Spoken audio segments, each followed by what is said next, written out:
मैं राधाकृष्ण शिक्षक संघ राधाकृष्ण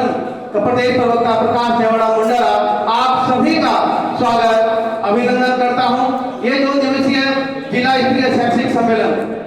जिसका आज उद्घाटन सत्र है और बड़ी खुशी की बात है कि हमारे प्राचीन तीर्थ स्थल निर्मेश्वर महादेव के पवित्र प्रांगण के अंदर हम आयोजित कर रहे हैं। इतनी बड़ी संख्या के अंदर आज हमारे शिक्षा विभाग के अधिकारी पधारे, इतने हमारे शिक्षक बंधु पधारे, हमारी मातृशक्ति यहाँ पर पधारी है। ये जो हमारा जिला स्तरीय जो शैक्षिक सम्मेलन होता है उसके अंदर हमारे जो शिक्षकों के जो समस्याएं होती है, जो शिक्षा विभाग के अंदर जो नवाचार होते हैं, अभी आपको पता होगा कि न्यू एजुकेशन पॉलिसी लागू की गई है 1986 के बाद 1986 के बाद में जैसे जैसे शिक्षा व्यवस्था के अंदर आमूल परिवर्तन हो रहे, रिवॉल्यूशनरी परिवर्तन हुए, तो एनईपी न्यू एजुकेशन पॉलिसी 2020 के अंदर भारत माननीय प्रधानमंत्री श्री नरेंद्र जी मोदी के द्वारा पूरे भारतवर्ष के अंदर नई शिक्षा नीति लागू की गई है। और उस नई शिक्षा नीति के तहत जो शिक्षा के नए डायमेंशन है, जो नए आयाम है, जो नवाचार हो रहे, जो पूरी दुनिया के अंदर, क्योंकि आईटी का जमाना है, पूरा ई जमाना है, हमें उनके अनुसार ढलना होगा। नई नए नवाचार आ रहे, नई नई मेथोडोलॉजी आ रही है, नई नई प्रवृत्ति आ रही है पढ़ाने के, टीचिंग के, हमें उसके अनुसार अद्यतन रहना होगा, अपडेट रहना होगा।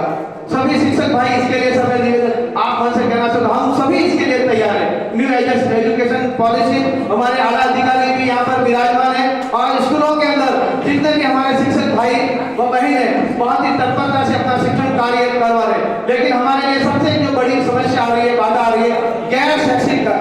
जो अन्य विभागों के द्वारा, जिनके द्वारा हमारा कोई संबंध ही नहीं है,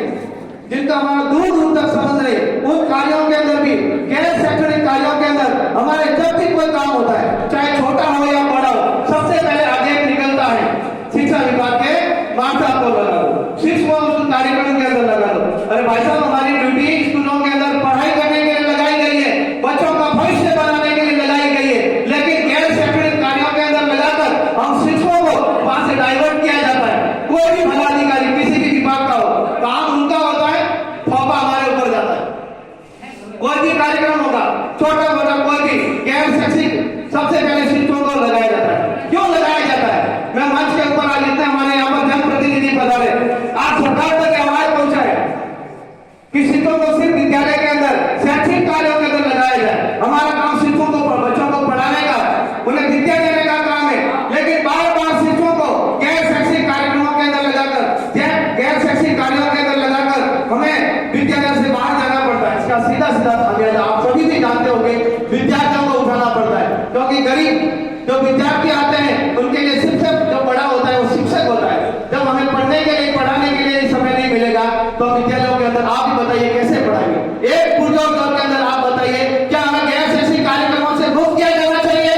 मैं निवेदन करूंगा तो ये आवाज, जो बुलंद आवाज आप तक पहुंच रही है, आप सभी हमारे सम्मान्य बड़े पदाधिकारी है, ये आवाज आप राजस्थान सरकार तक, भारत सरकार तक पहुंचाए कि शिक्षकों को सिर्फ विद्यालयों के अंदर शैक्षिक कार्यों के अंदर ही लगाया जाए, बाकी किसी भी गैर शैक्षिक कार्य के अंदर नहीं लगाया जाए और गैर शैक्षिक कार्य को मुक्त किया जाए। यदि ऐसा नहीं होगा तो हम, चाहे हमारी कोई भी सरकार हो, उनका यदि हमारा जब भी साथ देगी तो हमने हर सरकार का साथ दिया है, उनका हम अभिनंदन करेंगे। नहीं तो ऐसा नहीं हो कि इन शिक्षकों को, जो देश के राष्ट्र निर्माता है, भारत के भविष्य निर्माता है, उन्हें कहीं ऐसा नहीं हो कि आने वाले समय के अंदर आंदोलन के लिए उतरना पड़े। मुझे पूरा विश्वास है हमारे माननीय मुख्यमंत्री जी से, श्रीमान भजनलाल जी से पूरा हमें विश्वास है कि शिक्षकों को गैर शैक्षिक कार्यों से मुक्त किया जाएगा। और ये हमारी प्रखर होगा, यह बुलंद आवाज कि जिला स्तरीय शैक्षिक सम्मेलन से मैं निवेदन करूंगा, इस मंच के ऊपर विराजमान जितने भी हमारे मंच के सम्मानीय अतिथि, क्योंकि आप हमारी भावनाओं को समझते साथ, इसलिए हम आपसे